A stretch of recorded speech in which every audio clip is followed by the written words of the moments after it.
Hey, welcome back to the Contract Shops channel. I'm Christina Scalera, the head attorney and founder of the Contract Shop. Today we're talking all about whether it's possible to start a business in the next week. And spoiler alert, it totally is possible. So I'm so excited to show you how that could happen and be a reality for you in your life. Did you know that over 60% of Americans want to start a business? Now, if you're in that 60%, I am here rooting you on, cheering for you the whole way. Not just cheering for you, but today we're actually gonna lay out a framework that you can simply set up in your life to start your business and make your business work for you instead of the other way around. Starting a business is really easy. The first step is to decide what you are going to sell. Usually something that you sell has to have some sort of need in the industry, or you have to otherwise do some education around who would need your product or your service and why. There's lots of different opportunities available today for anybody who wants to get into business, especially a service-based business. These are my favorite kind to start because there is no overhead. Unlike a product-based business where you have to develop a product first and make sure there's an audience, things can take a little bit longer with a product.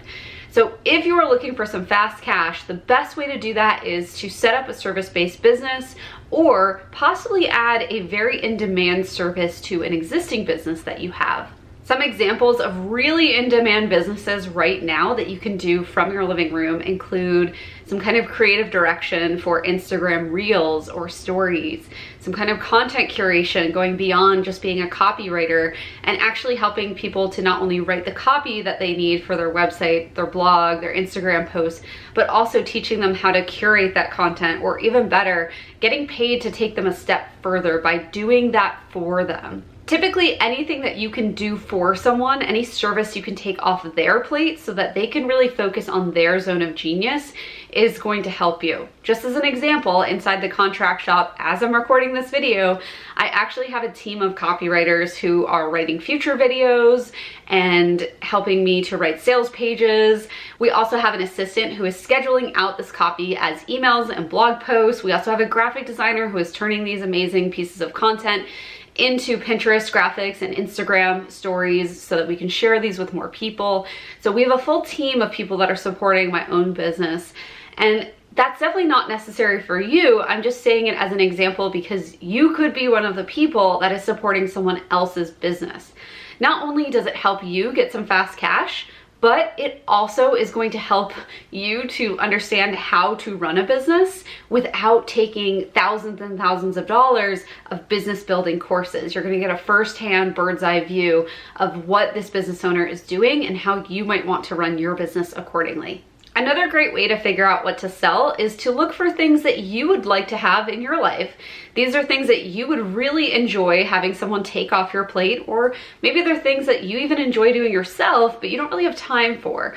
So anything like that can be a great business idea. It doesn't have to be rocket science, it just has to get done. And it just has to be offered to somebody out there that isn't yourself, obviously, who is going to be willing to part with their money in exchange for receiving your service. Now that you have something for sale, you can really dive into the business building. A lot of people are surprised to find out that I, as an attorney, recommend that the first step to starting a business is actually selling something.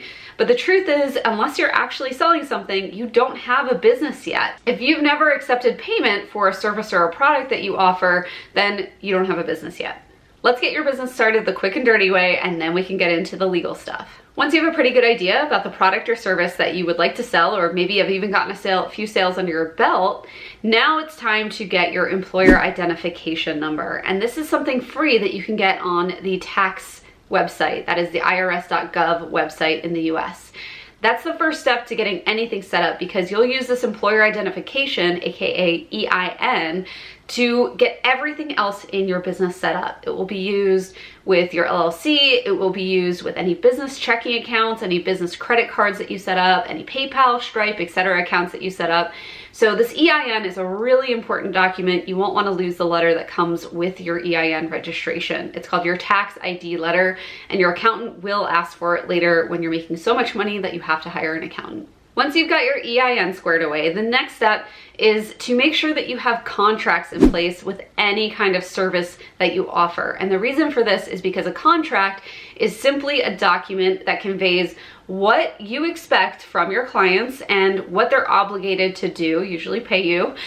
And it also shares with your clients what they can expect from you as far as services go, your hours, your availability, your boundaries, and also what obligations you have to them. So what do you actually need to fulfill in order for this contract to be satisfied or complete? The third step, now that you've gotten your taxes figured out and you've gotten your clients taken care of with the contract, is to go to your Secretary of State's website and sign up for an LLC if that fits you and where you're at with your business right now. An LLC, or a limited liability company, can help protect you from personal liability if anything were to happen. A great example of this is a couple years ago, I had a gal come to me who was a photographer. I think this was the second wedding she'd ever shot. And unfortunately, she didn't have a contract, she didn't have an LLC. And what happened was, long story short, she caused the sprinklers in the hotel to go off. It flooded 4 floors of the hotel, caused about $400,000 in damage.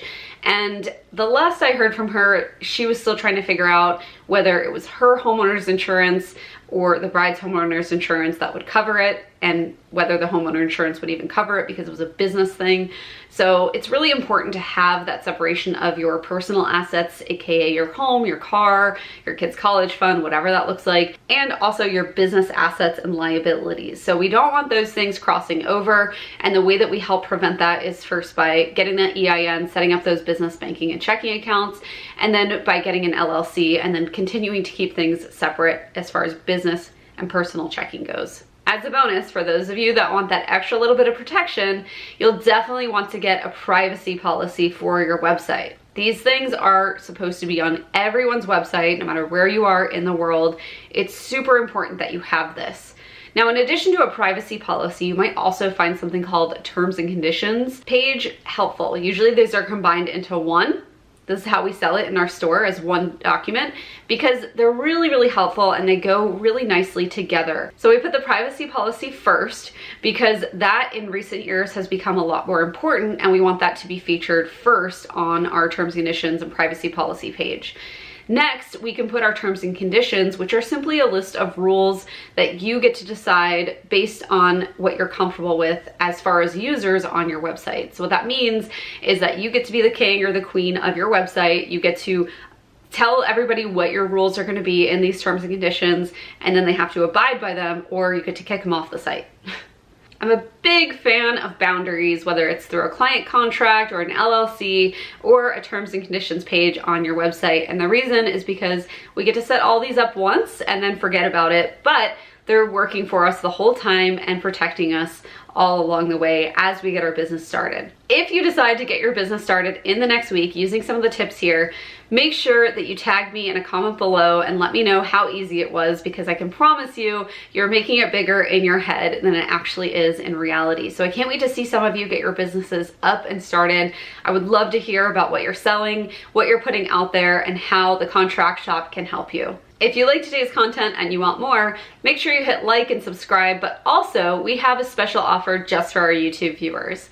If you go to thecontractshop.com/flawless, like FLAWLESS, get it? Inside, you'll learn step-by-step how to get your business legally legit in 7 days or less. We've had hundreds and hundreds and hundreds of dreamers go through this program and come out the other side as business owners. So, will you be next?